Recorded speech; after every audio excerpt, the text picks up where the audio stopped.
Good afternoon and welcome. This is a public meeting of the Brown County Community Foundation, Indiana Arts Commission, Region 8 Arts Project Support Panel. I'm Jan Mills and I'm a member of the Brown County Community Foundation Board of Trustees, facilitating this panel from Brown County. Today is April 21st and we're meeting online and streaming live for applicants and the public to observe. There is no contact between the panel and the audience about the disposition of applicants before, during, or after the panel meeting. This meeting will be recorded and made available upon request. At this time, I will individually invite each of the panelists and the staff to introduce themselves, stating their name, their occupation, and where they are from in the state. Let's start with the panel. Bill, please introduce yourself. Hello, thank you. Yes, my name is Bill Pilot. I work for Eli Lilly and Company. I live in Martinsville, and in my volunteer life, I'm the Vice President of the Martinsville Arts Council. Great, thank you. Morgan? Hi, yeah, my name's Morgan Hicks. I'm from Bloomington, and I am a graduate student here at Indiana University through the O'Neill School, and I'll be finishing up here in a couple weeks. Great, congratulations. Pam? Hi, I'm Pam Hurst. I also live in Martinsville. I am a jeweler and a small business owner here on the square. And that's it. Thank you, Pam. Rebecca?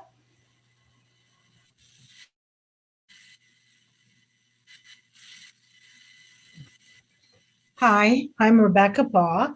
I live in Unionville on Lake Lemon on the Brown County side, and I'm retired, have been involved in nonprofit social service programs. Happy to be here. Great, thank you. And Sean? Hello, I'm Sean Hildreth. I am the marketing and outreach officer at the Brown County Community Foundation. I live in Seymour, and I'm happy to be here. All right, thank you. We'll move to the staff. First, Larry. Yes, hi, I'm Larry Peugeot. I am the Regional Arts Partner here in Region 8, and I'm happy to be here, and I thank you all for coming. Thank you. Chapin? Hi, Chapin Schnick, the Contracts, Operations, and IT Assistant at the Arts Commission, and I'm here for technical help. Great, thank you. And Stephanie? Hi everyone, Stephanie Haynes from the Indiana Arts Commission. Just here to give my thanks to the panelists and good luck to the applicants. Excellent, thank you all. Now we'll begin the panel review. This is how the process will work. I will announce the application we will review and ask the first reader to begin the discussion. The first reader will provide their assessment of the application based upon the evaluation criteria and their perspective. Panelists, please note that the applications do not need to be recapped since everyone has read it. Just provide your comments. After the first reader is finished, I'll ask the second reader, and in some cases today there is only one reader and we'll just move to the entire group, but I will ask the second reader to present any new, additional, or opposing comments. We're not looking for consensus, just a full evaluation from the different perspectives the panelists bring to the table. After the second reader has finished, I'll open the discussion for final comments, and that's when anyone can feel free to add theirs if they have something to add that someone else hasn't already said. Remember, in the interest of time, we're just looking for those new, additional, or opposing viewpoints. If a panelist has a conflict of interest, that panelist will be placed on hold while the application is reviewed. But there are no conflicts on this panel, so I'll let you know if that changes. Finally, once the application has been reviewed by the full panel, we'll ask the panel to update their scores in the online system. It's common for scores to change as a result of the broader discussions, and the scores will be saved automatically. Are there any questions? If not, let's begin.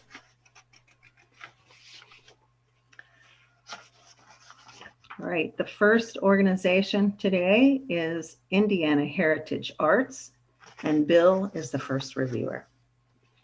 Thank you. Thank you.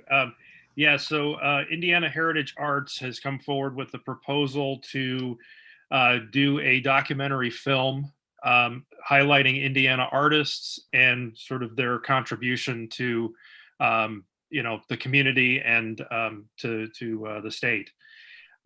The effort, I think does a nice job based on the description of highlighting, these contributions. I also appreciated in the application sort of the efforts to connect with school children, also inviting older adults into the program, with the idea of kind of building a sense of community pride and I think also, showing what's possible through the arts. A couple of things that, as I looked at it, I would have kind of liked in the application is there was some talk about how this benefits the Brown County community, but also sort of a broader description of sort of what it means for the state of Indiana. I'd like a little bit more understanding about like how those two communities would benefit from it. Also, too, from the sense of artist quality. In my mind here, the artists are the filmmakers themselves. And so I would like to have known a little bit more about them and their approach and sort of like how they benefit from the project. Also too, just sort of maybe a little bit about in the project management side about how we actually get the documentary to schools and incorporate it in what they're doing. I think, to just broaden the ability of more people to see this, I think would have been interesting. But all in all, I think it was a very interesting and solid proposal. Great, thank you, Bill. Second reader is Sean. I agree. I think it was a very well done proposal, and I agree. I second Bill's. All right, are there other comments or opposing views from any of the other panelists?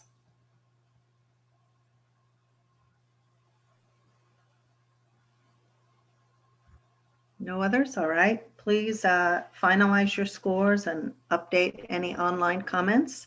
We'll give you a few minutes and then we'll move to the next.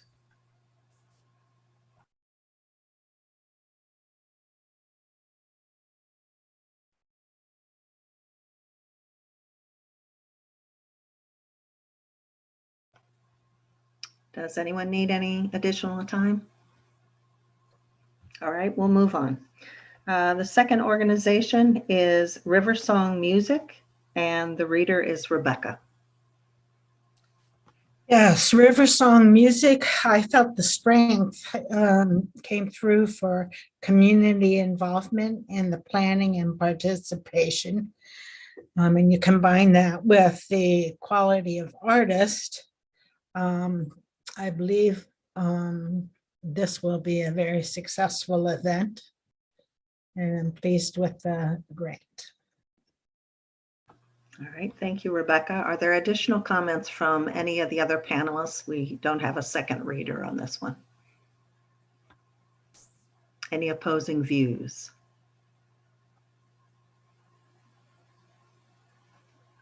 All right, if not, a few minutes to finalize your scores or comments, and we'll move on.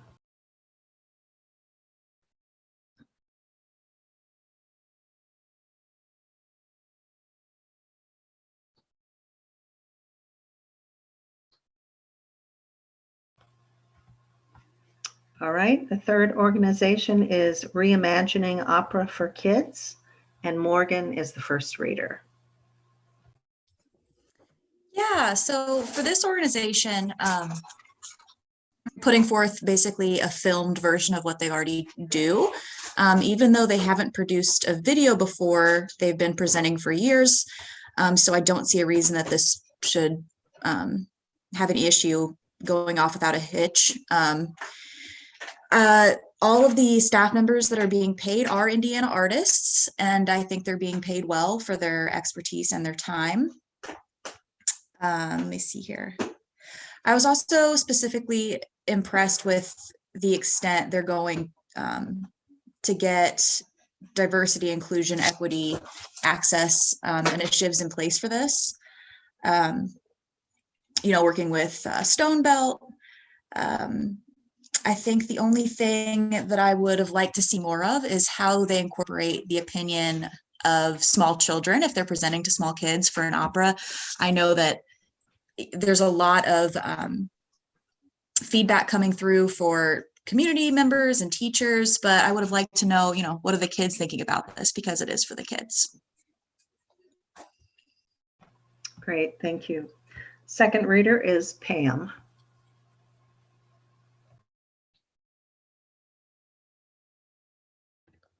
So I agree. I appreciate that they, in this COVID time, have transferred to the virtual in addition to the original. It just makes the reach far, far more with their project. And I really appreciated that switch.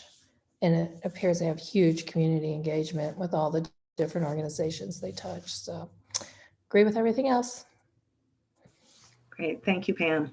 Are there any additional comments or any disagreements of any of the other panelists?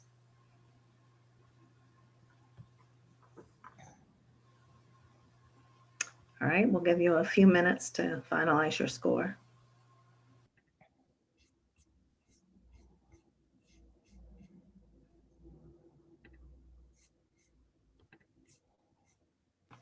I'm kind of watching your faces, so if I move too quickly, just raise your hand and I'll give you a little more time.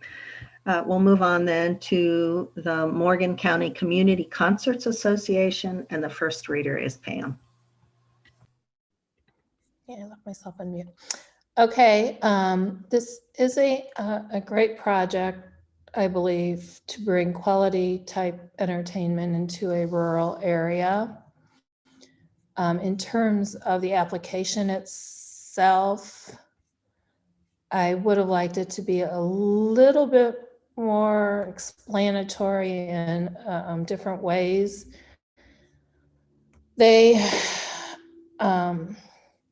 say they take the community. I know their board is comprised of a lot of community members, but he didn't see a lot of community input into the choosing of the programs or how they choose the programs or where they hold the programs. So somehow maybe a little bit more community engagement there on where it goes. I know it is a ticketed event, and they listed a few reduced prices for select groups. With the use of grant money and stuff, I'd like to see if there was any way that they could expand that and make kind of a scholarship type ticket for some underserved or people that just wouldn't even consider buying a ticket to something like this, that it's out of their kind of even thought process. Not even, some people just, and it would be a way to reach out and involve more people who might not otherwise ever go to an entertainment venue like this. Other than that, everything else was okay. Their budget seemed okay. Anyway, those are my comments.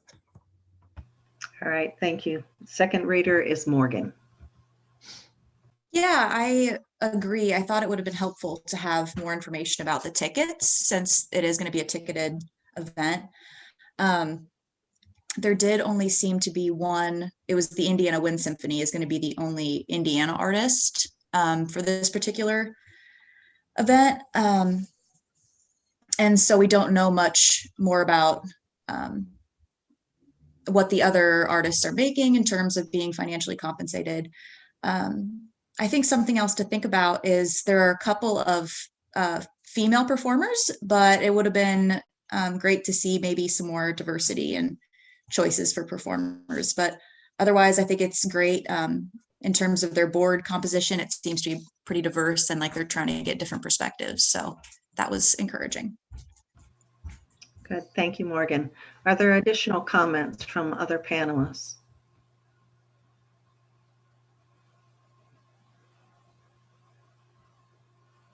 All right. If not, please update your scoring and we'll move on in a moment.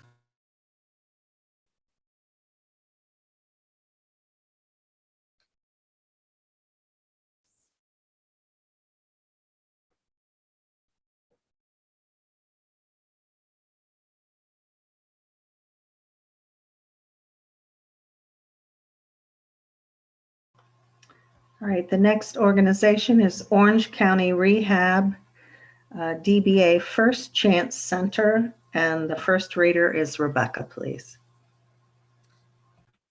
I found the project grant this time really brings together quality artists that have experience in teaching persons with disabilities. This is awesome, and having that become a part of the community and being a community. I think then being able to share their accomplishments, the individuals being able to share that through community gallery shows really brings in a strong perspective and understanding of those with disabilities.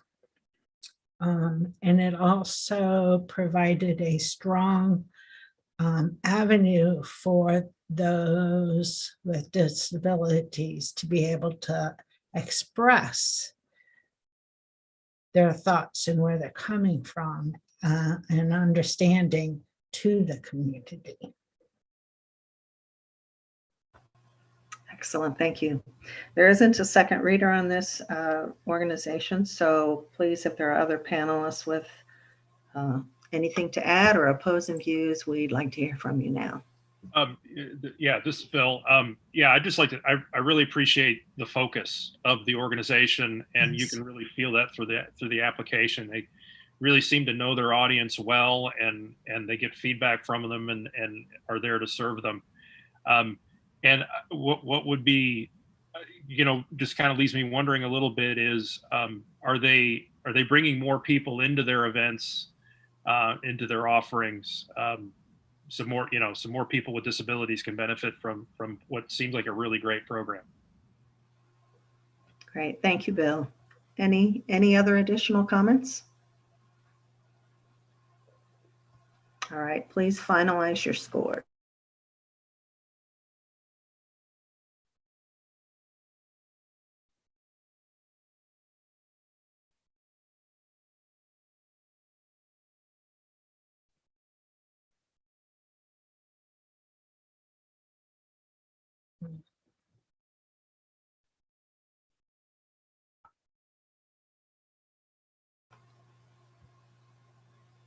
All right, we'll move on, unless someone needs additional time, to the Area 10 Council on Aging of Monroe and Owen counties, and Sean is the first reader. Yeah, I enjoyed this application because there's a lot of diversity in their offerings for the seniors at their center. I think that the Enright Center and Enright East Music and Arts Program support, they showed really some great ways for engaging the adults and seniors and persons with disabilities in music. One of my favorite examples was a intergenerational kind of jam session with you see the kids sitting there strumming along the adults, and it was just a really good way to connect people. And I love that they are reaching out to youth to bring them into that program, because some of that peer-to-peer learning is there, but also just the joy in everybody in that room was special. So thought it was well done, well put together. They've been doing it for 7 years, so it's been a program that's continued. And I did like their ability to pivot during the pandemic and really continue to offer services as best they could. So virtual guitar lessons and really having the ability to access art and programming virtually was something they appeared to do well. And then they have that in their plan to continue kind of as a hybrid. So once people can access things that way, it's a great thing to continue to expand your audience and reach people who, you know, maybe weren't coming into the physical space. So overall, their engagement, I thought that they did a great job with community engagement. Again, you know, focusing on the senior community, but then also bringing in some youth where they could, you know, doing some public events too, having the drum line out there. That was another, you know, a little bit of joy to see it in reviewing this application. One thing I'd like to see them do is, you know, kind of define how they will diversify and seek, you know, a more diverse population. It's a concern that, you know, a lot of organizations in the area have with a predominantly Caucasian population. What do you do to diversify in that? You know, is it bringing in different artists? Is it bringing in, you know, a different audience? I like that they have an awareness of the opportunity to do this. It's just, what are some of the tools they will use to do that? I think we'd love to see a little bit more about the action steps that they would take to reach a new audience and bring in a little bit more diversity. But overall, the plan was great. The budget was great. I think that it will be a great program to continue, and that's what I got. Great, thank you, Sean.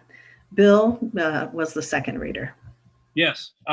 Well, as a professional market researcher myself, I need to commend this this application because of the excellent use of survey data. You know, it's a good example of listening to your audience and responding to them. So kudos for doing that and weaving it into the application. Really helps me understand a lot of what you're doing. You know, related to the growth too, I sort of had the question of, you know, the management of these programs. Like if growth were to happen, would this organization be able to sort of sustain it, or are we, like, you know, because that's always an aspect of growth, is being able to handle more that comes along with it. And I would echo sort of the, you know, reaching out to diverse populations, I think would be awesome for something that's this well established, and you know, would be great to see. But really enjoyed the proposal. Very nice. Thanks. Excellent. Thank you, Bill. Any additional comments from other panelists or any opposing view?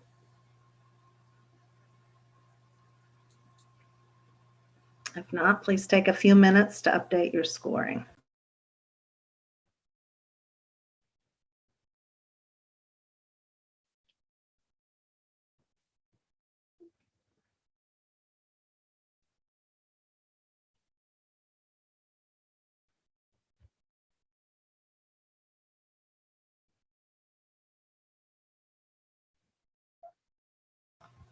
All right, the next applicant is Owen County Sounds, and Bill, you're the first reader.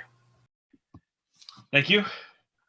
Yeah, so Owen County Sounds is an organization that provides classes in music for a community where there's been, I think, continuous sort of pullback on music education. So kind of reading the application, it's kind of clear that there's a need there, and then, you know, this program is kind of stepping in to fill that void, which is really commendable.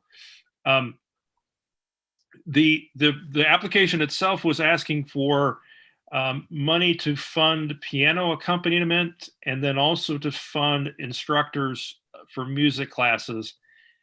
But I have to admit, there are times in reading the application where I was a little bit of kind of confused about sort of, you know, what was trying to be done or how it would be executed. It wasn't really clear how the funding would be kind of distributed between the accompanists and the instructors. Also, too, I would have liked a job description. Like, who are we looking for, and looking for these roles, like who fits the bill. We may not know who those people are right now, but at least having sort of an understanding of the qualifications, the type of person we're looking for, I think would have helped. And then also, just, you know, from an engagement point of view, it wasn't really clear how the program finds students, how we attract students to the program, you know, engage them. Especially those who are maybe underserved or have a diverse background, or if there's partnerships that are involved in making that happen. And then just lastly, the project management plan wasn't really clear. I understood that parent involvement is a big part of making this happen, but those roles and responsibilities, who's done this, who's on tap to do this, and sort of what their background is, would have given me a little bit more confidence in sort of like, this, we're going to be able to make this happen. So, this is something I think that fills an important need. And I would have liked to have learned a little bit more about sort of like how we intend to staff the program and how we intend to sort of pull it off and reach different people and grow it. All right. Thank you, Bill. Sean is the second reader. Great points, Bill. I think the only other addition I have is looking at, I think it's noble they've been doing it for what, forgive me, 12, they've been doing it for a while, 12, 13 years. I'd like to see a little bit more about how they're evaluating their successes over those times. There was little in there in terms of what they're looking, how they're looking to the community, or even looking to the past to inform the planning. And again, limited planning information in the project management section to know kind of how that's implemented. They've got a good track record that it's been going as long as it has, but I wasn't able to inform myself about how they did that with this application. But overall, filling a need and a good program. But those are kind of the few things I noticed. Okay. Thank you, Sean. Yes. Additional comments or differences of opinion from other panelists?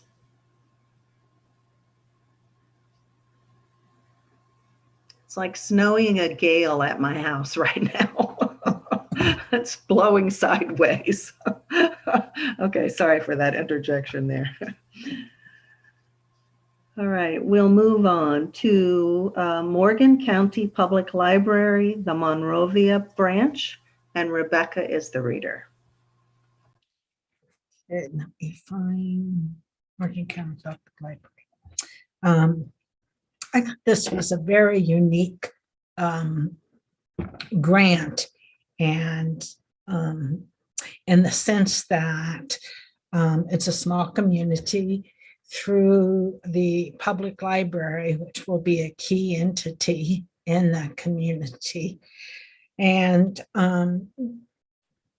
creating a project where they're bringing in early music to the community through a professional artist, through live performances, and that unique experience for the community residents through the library. It really engages children in the arts, where there would be strong possibility of barriers, and they're strengthening that, growing it. Excellent. Thank you, Rebecca. Rebecca was the only reader, so if there are other comments from the panelists, we'd love to hear those now.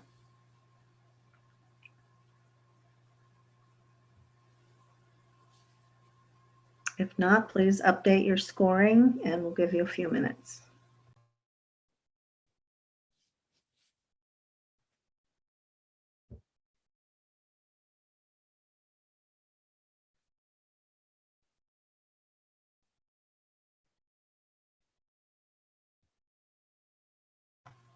All right, we'll move on to the next organization. It's Stone Belt Arc Inc. And the first reader is Morgan. Yeah, so I really enjoyed reading this this application. I think it'll definitely provide audiences and the performers with a meaningful experience. With the exception of the director, I don't believe that any other Indiana artists are benefiting financially from this project. But there's a great deal that they're doing in terms of community engagement and idea strategies And since this has happened, this project's occurred several times before with the same staff and project managers, I don't see why it wouldn't go well again. So while there's a great deal of idea strategies being put in place for performers, I'm curious as to what's being done to expand accessibility and inclusion for the audience specifically. You know, for example, will transportation be provided for other members of Stone Belt community that may wish to attend this event? It didn't really get into that, so I'd love to know what they're doing to allow other members of that community to take part other than the performers. But other than that, I think they did a really great job, and I enjoyed the examples they gave. Great, thank you, Morgan. The second reader was Pam. Yes, I also really enjoyed this application and the mission of the program. And I think just enlightening an audience about the performers and their lives and struggles as told by themselves is huge. And also the confidence that it must instill in the performers by allowing them to do this. It really seems to be a great event. And hopefully they can keep expanding and sharing it with wider and wider audiences. Great, thank you, Pam. Are there additional comments or any opposing opinions from other panelists? All right, if not, take a few minutes to update your score and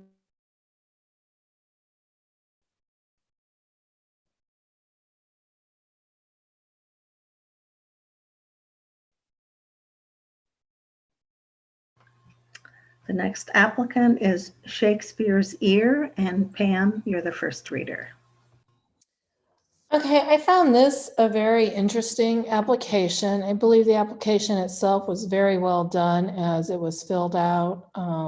Some of them, this is just in general statement, some of them are very well done and you can just put yourself right in the middle of the project, and then others you gotta kind of dig for information. So as a critique to everybody, the more you can make it easy for us, the better. The immersive part of it, where the teachers go into schools for 2 weeks and do all this, is very interesting to me. And taking this kind of program to an underserved area, which is what it appears they target, and allowing the kids to become involved in a very relevant and modern way, along with the history behind it, was very interesting. So I thought they just did a great job in all sections with community engagement, with the planning and everything else on it. So well done. All right, thank you, Pam. Morgan is the second reader. Yeah, I think this is a really interesting project idea. They definitely have a strong use of using previous years to inform the current years and going forward. They say in their application that there's a strong focus on paying artists livable wages and that many of their artists are based in Indiana, but there's kind of a lack of detail there about what people are being paid, so I would have just liked more detail as to that realm, other than just a blanket $5,600 is going to artist fees in the budget. Otherwise, they also mentioned that they let schools know what kind of technology they need, but I would be curious to know also if there's an effort to kind of fill in gaps to provide their services to schools that may not have access to the technology that is needed there. But they have years of good experience, and I don't see why this wouldn't go off well. All right, thank you, Morgan. Additional comments from the panelists?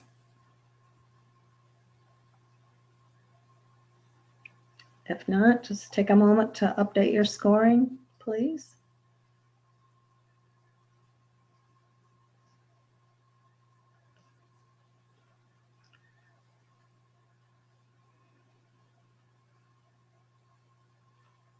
All right, we'll move to the next applicant, which is Early Music Associates, Inc., and Rebecca is the reader.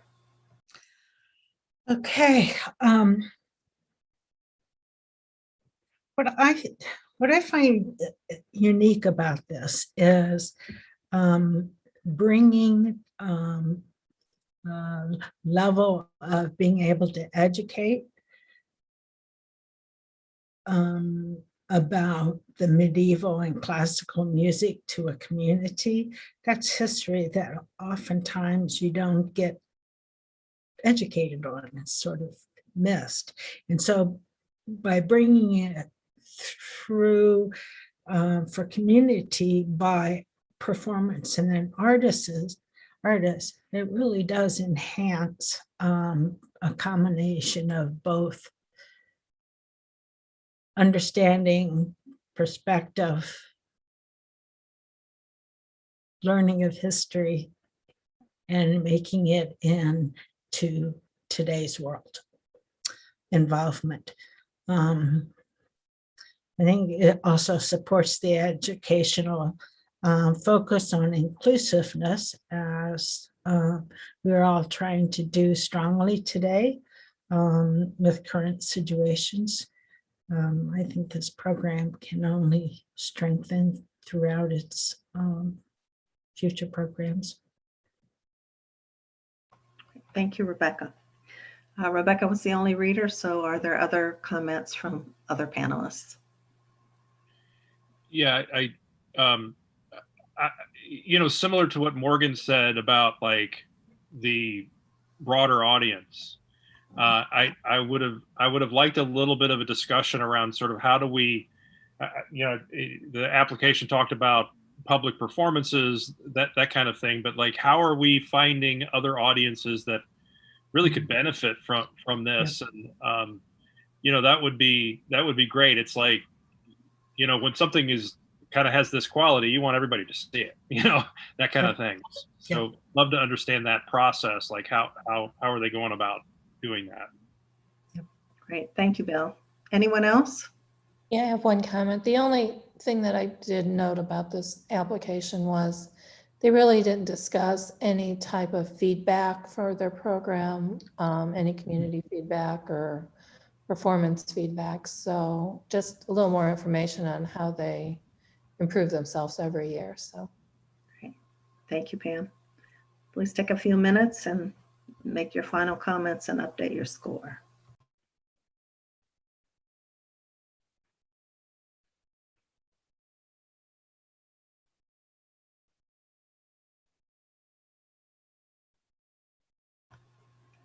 All right, we'll move to Glory Girl Productions, and the first reader is Sean.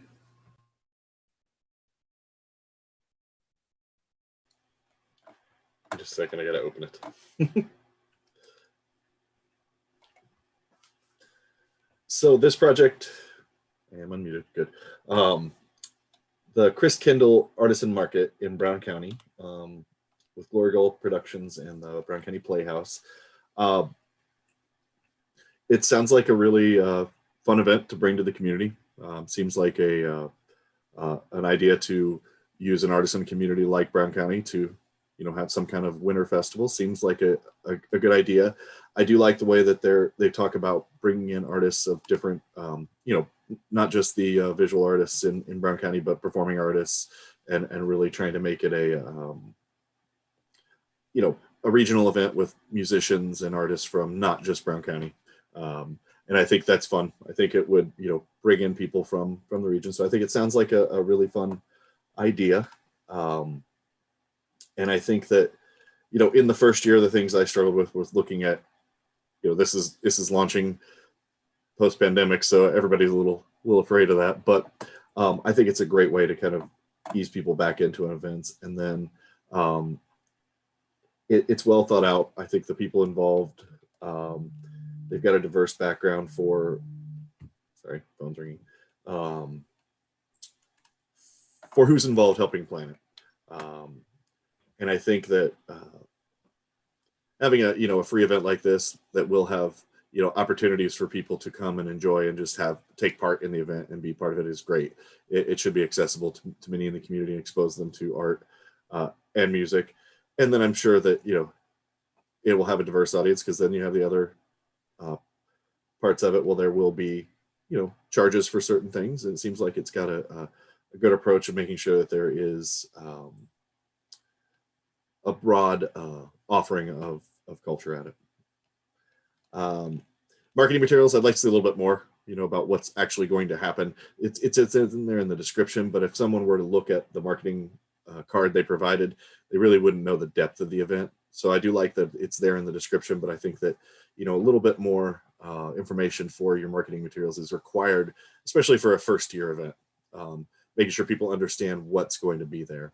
And I know on the card, it, just says traditional Chris Kendall Market, Brown County style. If you're from the area, you might get that, but if not, just a little more explanation about some of the activities. Overall, I think it's a good project, should be a good benefit to the community and the region. And that's about all I got. Okay, thank you, Sean. Bill is the second reader. Yeah, thank you, Sean. You covered it, I think, really well. The thing I will add, though, is like, I read this as, a big part of the purpose here is to help local artists, kind of recover a little bit, from COVID, which I think is phenomenal. Part of that is bringing people that can spend money, to help these artists. And at the same time, we're trying to make sure that people of lower income can also enjoy the event. And you've got kind of a difficult challenge of like both audiences coming together. What I would like to understand, though, is sort of how do we make this a welcoming event for those who maybe can't spend money or don't have a lot of money to spend? Are there things like scholarships, or maybe scholarship isn't the right word, but are there things that are special for them that would make this more inclusive and help attract even more people to the event? So thanks. Great, thank you, Bill. Other comments or opposing views? I have one comment, and I did write this in here. And this is just kind of sticking up for the stepsister in Region 8, but they prioritize certain areas of how they're going to send out applications for their artists first.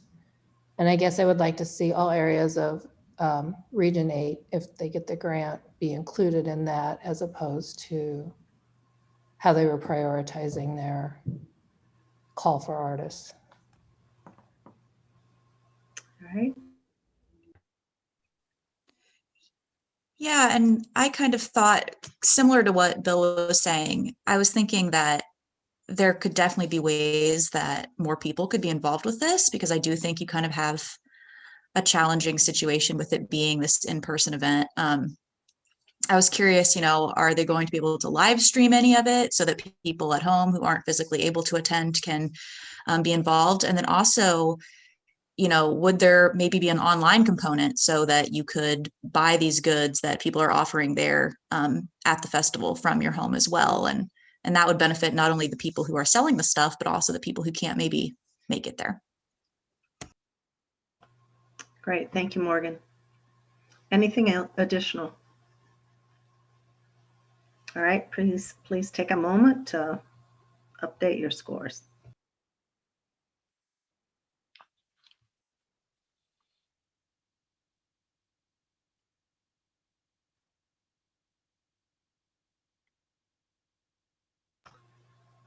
All right, we'll move to the next applicant, Amity Trio, and Bill is the first reviewer.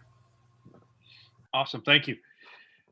So this is a program that will create, I think, a unique piece of art or a combination of medium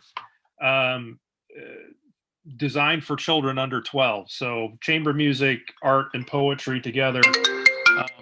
Sorry about that. My phone's going off at a terrible time. Sorry. life. Yeah. So first of all, so the impression is the artists themselves seem to be quite talented and capable of creating this program. And it's really great that it's really clear in the application their goal of exposing children to diverse cultures, new forms of music and art, and especially in schools that maybe have a higher proportion of lower income families. So the mission and the focus of that, I think, is really great. The couple of things that I was wondering is there a focus or of the work of art itself? Is there an educational message that they have an idea that they want to bring to it? Also,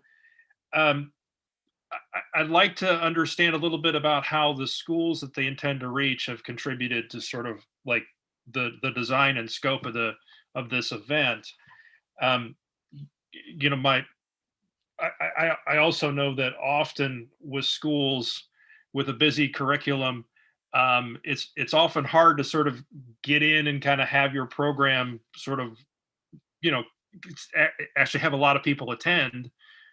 So I'd love to understand sort of how are we targeting schools, how many schools around I think there was a discussion about how many schools, but like, what's the process of sort of, kind of getting on their agenda, I guess, so to speak, so that it can reach the desired audience.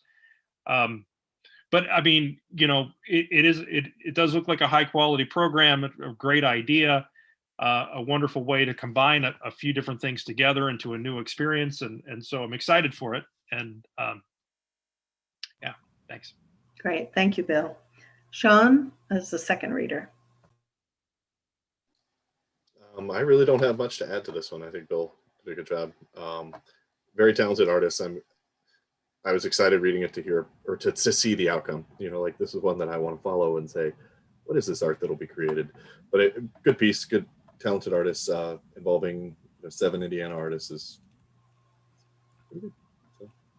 Thank you, Sean. Additional comments?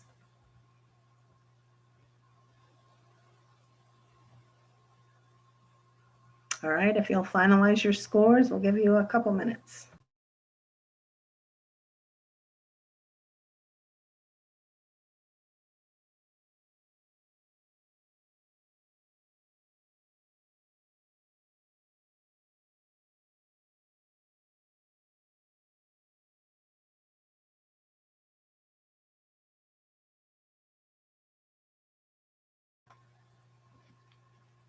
All right, the next organization is the Writers Guild at Bloomington, and Rebecca is the reader.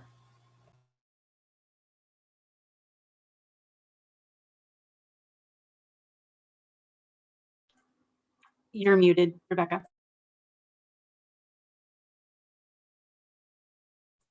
Got it. This grant, again, I find unique because in my experience being a writer and learning how to write and express your thoughts is not something that is available everywhere, and is unusual in that sense. So the impact of being able to learn how to write, creative writing, and take that and through participation, do the performance so that those can come together and gives a greater picture of potential strength in varying arts. I'd actually like to be able to see this program available to other communities because of the strength of its design and how it includes a variety of community members. Great comments. Additional panel comments, please. I was just really impressed with the work that they did making it accessible. I think they did a lot in terms of their idea strategies. Thank you, Morgan. Anyone else? All right, please take a couple minutes.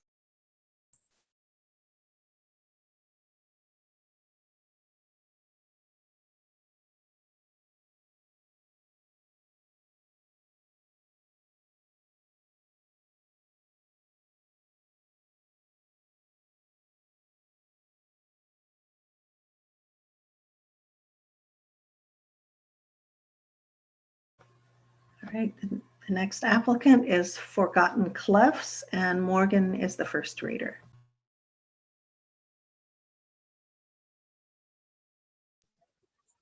Yeah. So I really would have liked, this sounds really interesting, this project. I would have liked to see more about the members and guests of Forgotten Clefs that will be involved with the project. It was a little bit vague there. Quite a lot is being done here as well to address IDEA, including the choice of story, the partnerships with other nonprofits. They're even, thinking of sensory-friendly versions of this project. I would say that while there's a lot of community partners and teachers and librarians who are very involved with developing this project, I didn't see much evidence of the kids themselves having input into this. I will say that there was a really detailed and thoughtful timeline they included with this application. And they have a really experienced staff working on this. So I think it'll be good. Great, thank you, Morgan. Pam was the second reader. I agree with Morgan, and it did mention they were doing it remotely with interactive parts, so adapting to our current state right now. At least I think that's the way I understood how that was working. So I think all that just helps with the outreach and the way we can touch more people. So. All right, thank you, Pam. Any additional comments?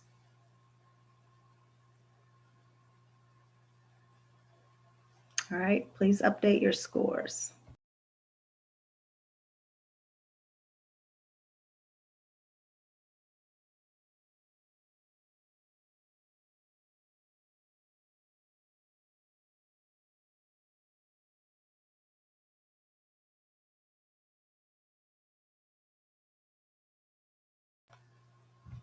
All right, we'll move to the next. It's Loss of, and it's Pam is the first reader.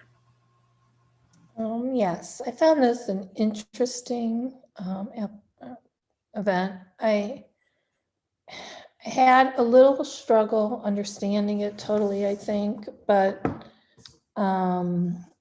if I figured it out, they're highlighting women composers from the 17th century next to also male composers with lesser performed compositions that usually are overlooked. So kind of pulling out the history of the female musicians and stuff, which I appreciated. It says the project is to make a CD, but then at the end it said they had to use a recorded, if in fact COVID caused them to use a recorded performance. I was a little confused there, what exactly they meant, since the whole project was about recording it anyway. And maybe that was just kind of a brain block on my part, but they didn't say what they would do with the CD once it was recorded. So it mentioned streaming, but where are they streaming it? Are they fee-based streams? Are they selling the CDs? Are they distributing the CDs? So just a little more information in the final end stage of the project. I would have appreciated just to kind of see it all the way through. Great. Thank you, Pam. Morgan was the second reader. Yeah, I absolutely agree with Pam. As soon as I saw if this has to be recorded, and I thought we were recording this for the CD. My biggest question with this project is definitely the logistics. It says in the budget that there's a $1,500 worth of travel expenses, but it doesn't actually say where this is taking place, or give any details about venue situation. Definitely the artistic examples that they give, obviously they're very talented. That's definitely not an issue. It would have been helpful to have some more info about the members of the group and their backgrounds. I thought it was kind of interesting that, you know, they say they're going to promote female composers, but then they say, but also we're going to program the male composers as well. And I thought, why not just do all female composers if that's the point here. But I mean, they're very talented, and they have experience. So definitely my biggest question was just the logistics of the CD and the recording situation. All right, thank you, Morgan. Additional comments from the panel?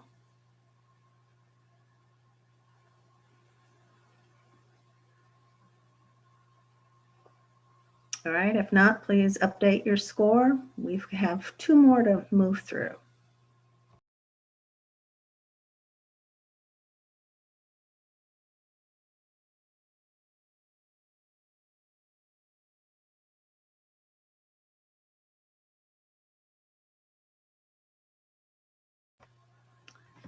The next organization is Twisted Spruce Music Foundation, and the reader is Rebecca, please.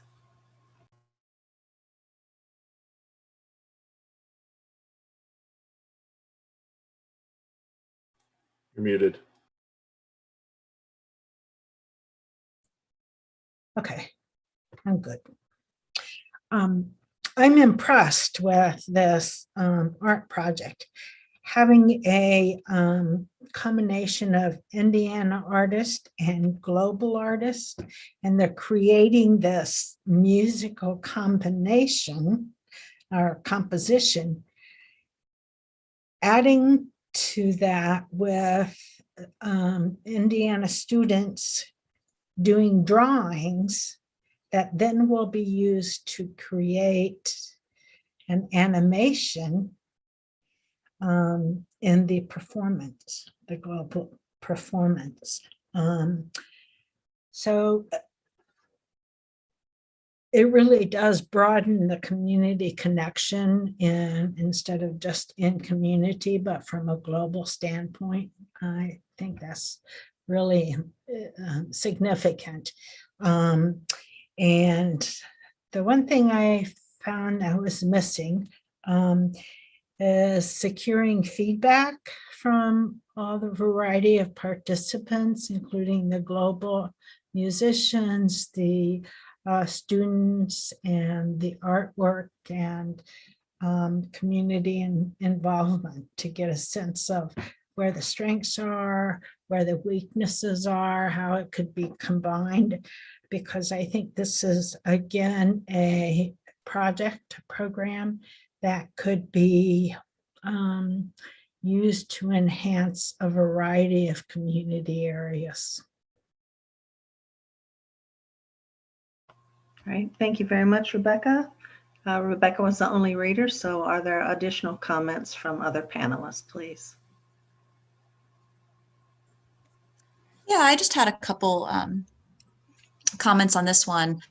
It was a little bit unclear to me who the project was really serving. It kind of came down to, is it more for the musicians, or is it more for the kids who are sending in the art?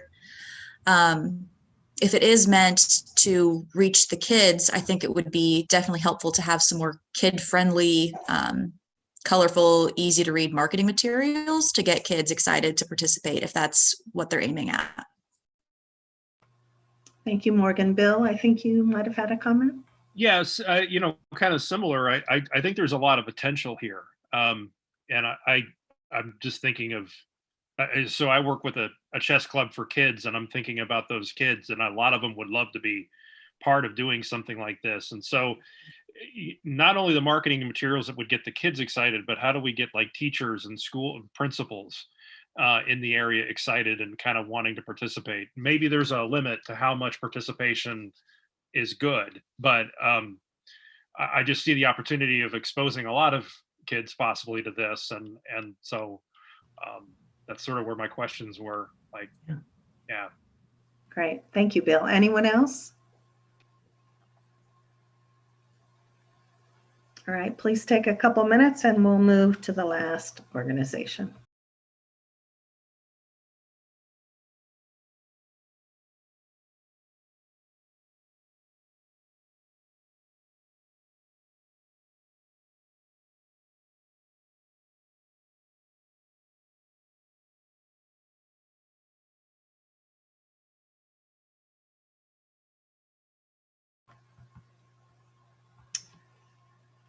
All right, the last applicant on our list is the Porcelain Art School, and Sean is the first reader. Very interesting art form, and it seems to be fading in popularity. So it is kind of a hidden gem in Indiana to have this ongoing thing for I think 40 years. I think the things that I really liked about it is, keeping this art form alive, bringing in people from not just Martinsville in the area, Morgan County, but, around surrounding states and across the U.S. I think it's limited in focus. It is very, very, it's very focused actually, it's very focused on this art form. But it's limited in accessibility. I think that's the one thing that I see with it is you aren't going to have a great deal of people being able to attend, even with a scholarship, which I'm glad they do have. They have a scholarship fund set up for people to attend the class, but it doesn't cover all the expenses, such as, if somebody did want to come from out of state, they'd still have to pay for their, room and board and things like that. But I think it's a great effort to keep this art form alive. I would just like to see more about how they plan to do that. What's the sustainability? Because what it appears right now is that, there's 3 very passionate people that make this happen. What are the next steps to kind of keep that going and find people to encourage this to continue? But overall, I think when you're looking at, the community engagement, it seems like this has just been happening and it continued to happen because of the passion of the people. What are the ways to continue to engage the communities as part of that pipeline to keep this program alive? I think that there's kind of we've just been doing it this way feeling to the proposal, and it's passionate and it's there and it's happening, and that's very noble. But what are the things that are going to make it happen in the future if, these instructors are, retiring? I think that's one of the other things is, when you look at the artist benefit, it's very limited, but it is a very, focused art form. So it is, kind of bringing in the best artists in porcelain painting as far as I can tell. And then looking at the impact of it, I don't see any clear process for kind of analyzing the past successes and looking towards the future. So that's kind of the biggest weakness I see in it, is being able to keep this program going. But that's not really the effort of this evaluation. But that's my concern, is that it's a great program, but how do you keep it alive? Project management, no problems there. They've been doing this for many years. They've got a built-in audience. They know where to reach out to people.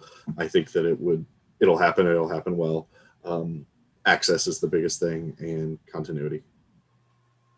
Great. Thank you, Sean. Bill was the second reader. Yeah,